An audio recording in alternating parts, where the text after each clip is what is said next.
Okay, back again. I have some options. I have some PVA craft glue, which I don't know if that's the best one to do, but that might have been. That probably should be my choice here. But then I've got some.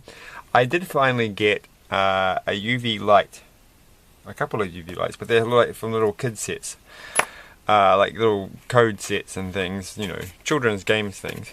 I have a proper UV torch somewhere, so for those UV glue thing. But then I don't really know where I put that.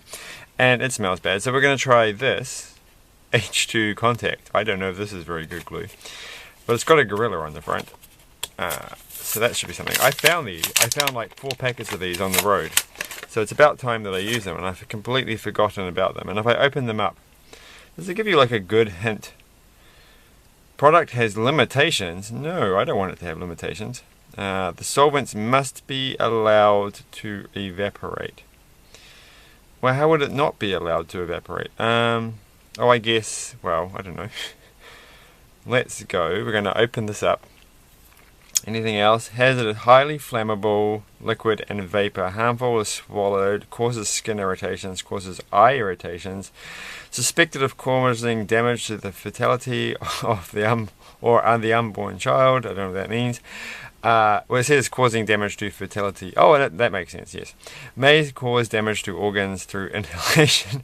Very toxic to aquatic life with long-lasting effects. Wow, this is absolutely terrible. Maybe I should use this.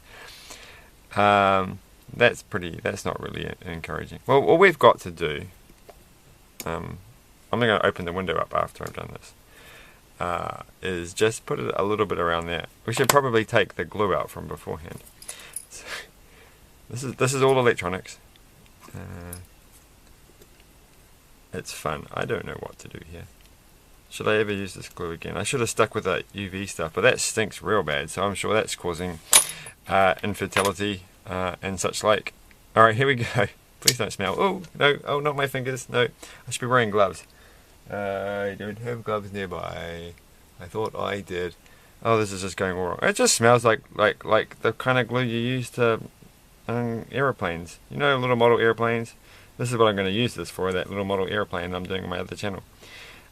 It smells just like the stuff I use to fix my tires with.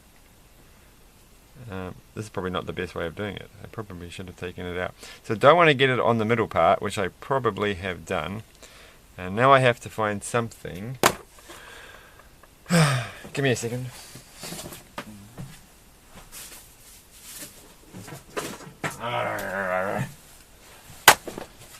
Alright, this is my cotton buds that I accidentally touched to some chemicals at some point. So they were originally for like other things on my personal cotton buds, but then they touched something and I won't touch them. So I just use these for electronic things and other bits and pieces.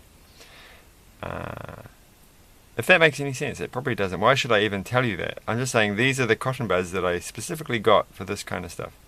So if I move it around the outside, that should be good. But now if I put... Oh, okay, here we go. Here we go. This is the comedy. What's making that beeping sound? I think it's like... something just making a beep sound, and I don't know what it is.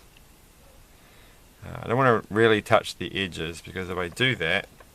I don't want to... Where am I going to put this thing? Ah! Okay. I'm going to stick it over there, and it's going to get stuck to something. Oh! Oh! Oh, it got stuck to something. Okay. This is terrible. What's this, I think? It's a piece of plastic. Alright, that can just sit there. Fine, let's do this. Let's put this back on. It's gonna evaporate through this. It's fine. No, this smells like the glue that I've been using my entire life. Which means I'm all like, oh, what? That's a lot of bad side effects. Oh, another one of those things. Okay. It's in. It's done. We better just check it still works. That sound, look at that, it's a crisp sound. Okay, and then we're going to stick this there. Oh, I don't turn it upside down too much. Oh, I've got to put the screws in. But I can't put the screws in. Well, it's got glue setting. It'll be fine. It will work out. In fact, putting it on its side like this is probably the worst thing to do. But if I turn it that way, then it will slide back. You know what it's you know, the thing sliding around at the front. And like that. Will that work? Should I have just stuck with a PVA? It's got 90 mils. I thought it said 91 mils for a second. And well, maybe we should put some on the bottom. Let's use some PVA glue on. Oh, I don't want to open this one up. Oh, it's already open. It comes pre-opened. When in Rome, glue things a lot. That's what I always say. Yeah. I'm not. You should see me putting wrap on the, what are they called, book wrap. You know the stuff you put on the front of books, keep it from not looking bad, not getting worn over the years. I am very bad at that. Okay, there you go. I hope you learned a lot about electronics, because I certainly did. There's a speaker in there and there's bits in the bottom. Thanks for watching, and next time we'll have serious videos. Like, share and subscribe. Bye.